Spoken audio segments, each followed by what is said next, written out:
Hello दोस्तों, आपके लिए एक और ख़तरनाक कहानी। यह कहानी शुरू होता है कोलकाता के पास बसे एक छोटे से सुंदरपुर नाम के गांव से। वहां पर एक मोहन नाम का आदमी रहता था। लॉकडाउन लगने के कारण वह अपना सारा काम घर से ही किया करता था। वह अपने कंपनी के लिए तरह तरह के नई चीज़ें बनाया करता था।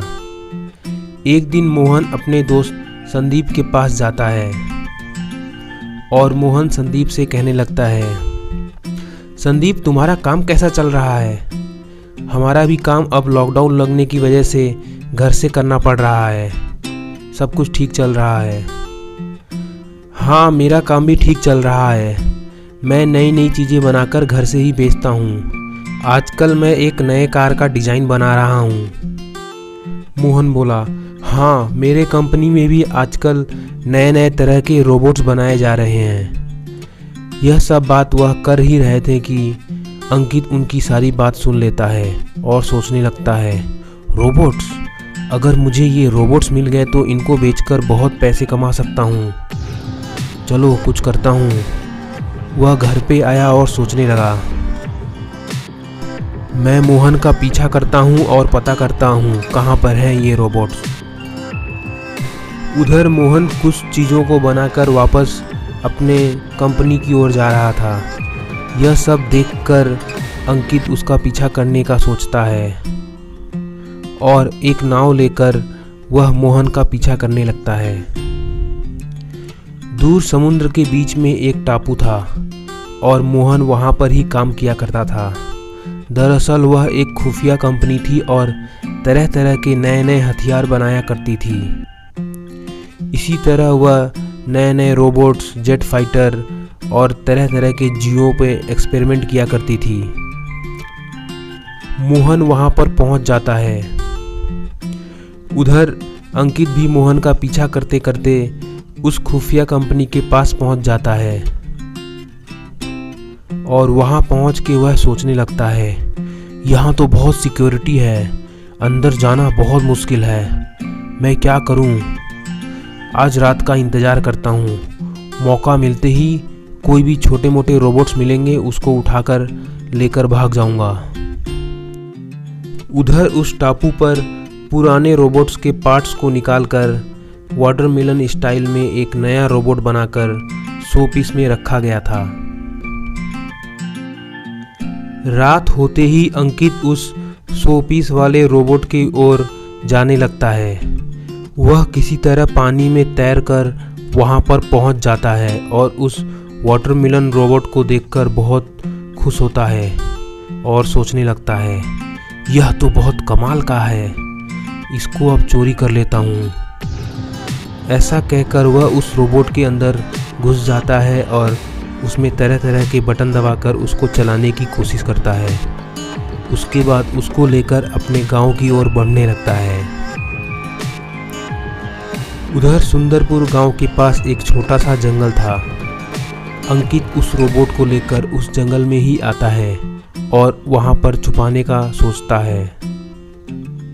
अंकित उस रोबोट को उस जंगल में रखकर कई दिनों तक उसको चलाने का सीखने लगता है।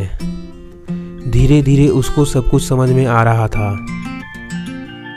उस रोबोट को पाकर अंकित बहुत ही खुश था और उसको रोज आकर चलाया करता था। उधर मोहन भी अपने कंपनी से वापस अपने घर की ओर आ जाता है और एक नए प्रोजेक्ट पर काम करना शुरू कर देता है।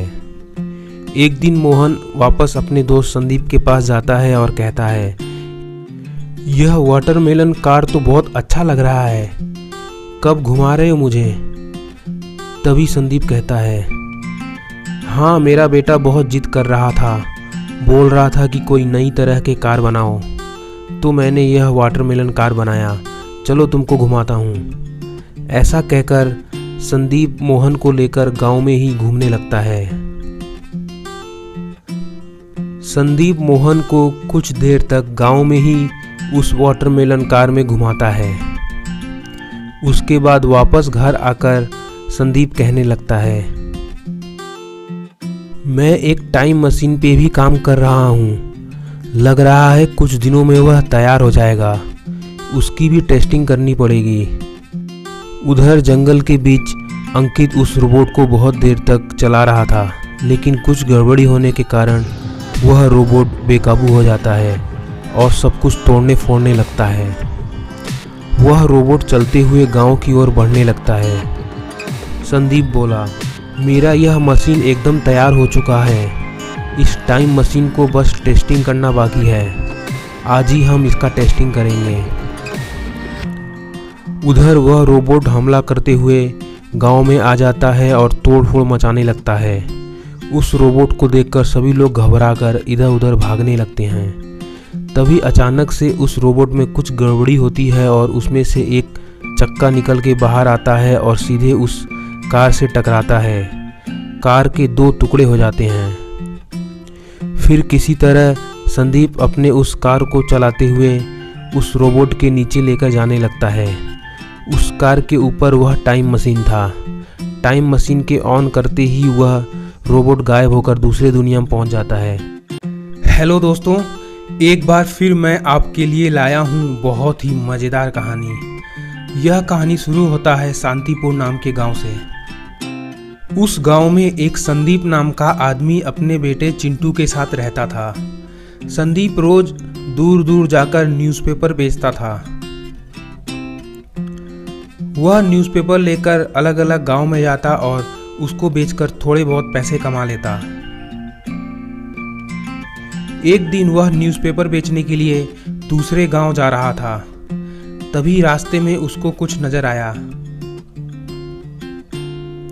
उसने देखा कि आसमान से एक चील जमीन पे आ गिरा।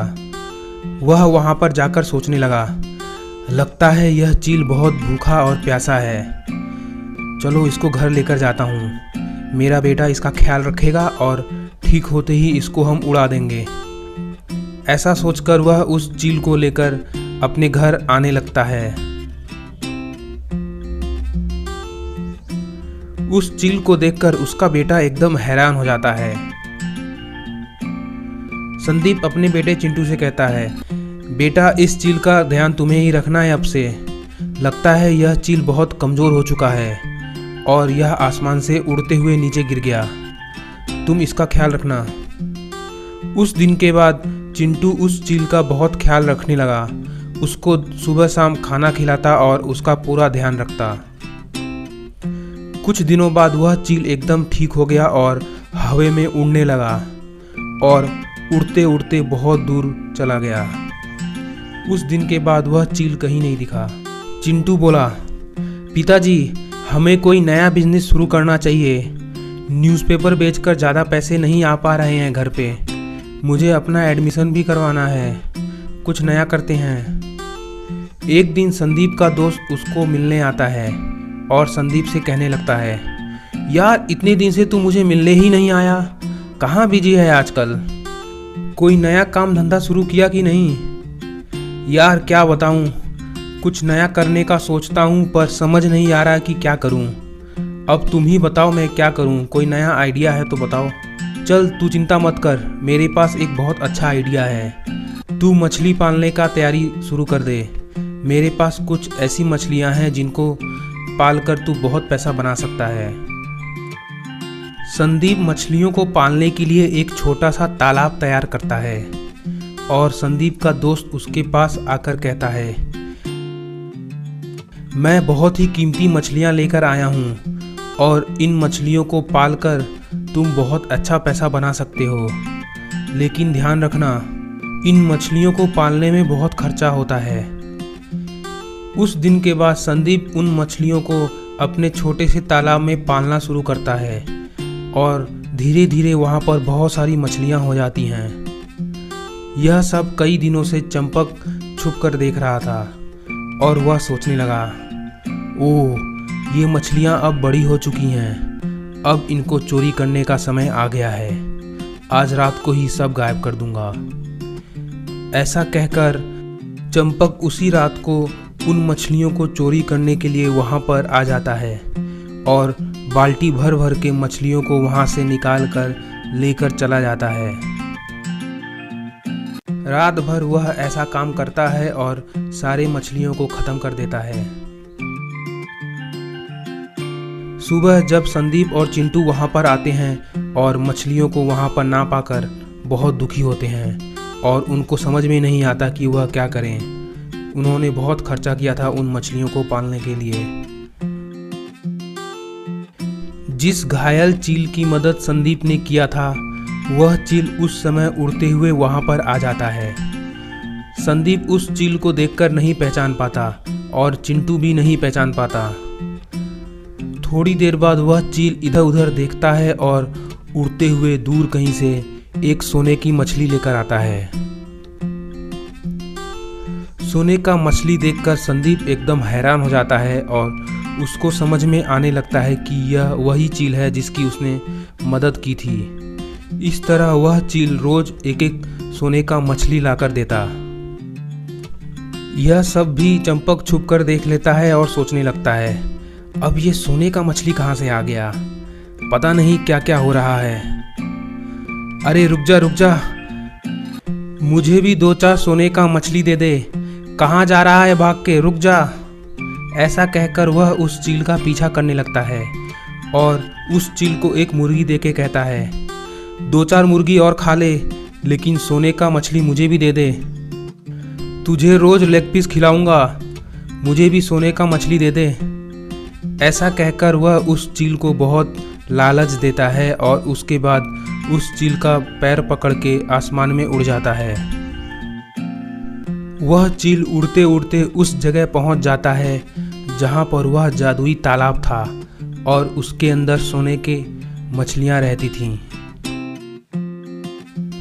वहां पहुंचकर चंपक सोचता है, लगता है यह मछलियों का अंडा है, इनमें से कुछ अंडों को मैं उठा ले जाऊंगा और मछलियों को पालकर बहुत सारा सोने के मछली बना लूंगा। ऐसा सोचकर वह 2 सोने के अंडों को उठा लेता है और उस चील को पकड़ के वापस अपने घर की ओर जाने लगता है। लेकिन वह चील उसको उड़ाते हुए समुद्र के बीच एक अनजान टापू पे ले आकर गिरा देता है और चंपक हमेशा के लिए खो जाता है।